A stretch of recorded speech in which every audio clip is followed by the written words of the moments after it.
Et on l'attend tous avec impatience, le billet d'humeur du matin avec Thibaut Vidal. Thibaut, rebonjour. Rebonjour Tariq. Alors ce matin, vous nous parlez du risque de pénurie d'électricité chez nous. Oui, c'est officiel et ça a été annoncé par la ministre fédérale de l'énergie, Marie-Christine Marguem.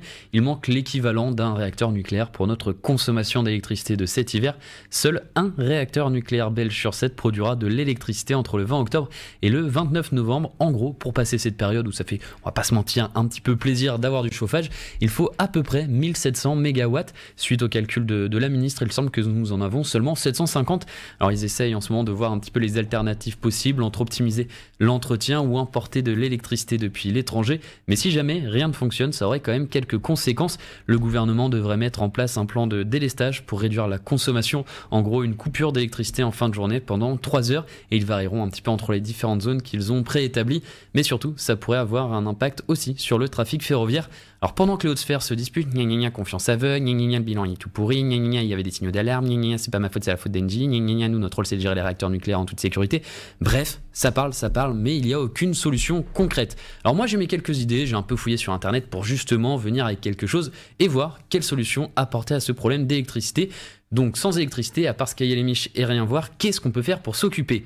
Et bah figurez-vous que tout plein de choses. Ah, ça va vous faire bizarre la génération Y de sortir un petit peu de vos écrans. Non mais faut voir un petit peu du positif à ces futures coupures d'électricité. Bah ouais, déjà rien que pour vous, si vous êtes un peu surmené, ça vous fera peut-être le plus grand bien, ces petits moments de calme et de détente.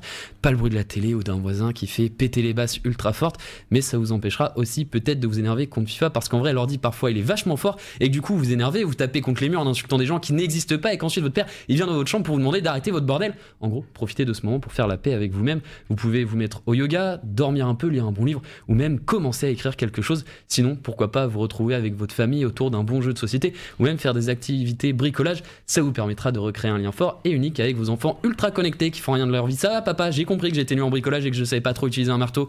Sinon, vous avez aussi la possibilité de vous adonner à des pratiques sportives si vous voulez commencer à avoir votre summer body. Il n'est jamais trop tôt pour s'y mettre. Et si vous êtes par exemple dans une équipe de foot, ça vous permettra peut-être d'éviter des remarques comme cours moins, tu vas te fatiguer parce que vous êtes un peu potelé. Ou sinon, on peut peut-être arrêter de miser uniquement sur le nucléaire et essayer de voir ce que les énergies vertes, ça peut donner. Merci Thibaut, il fait déjà plus chaud, 7h56.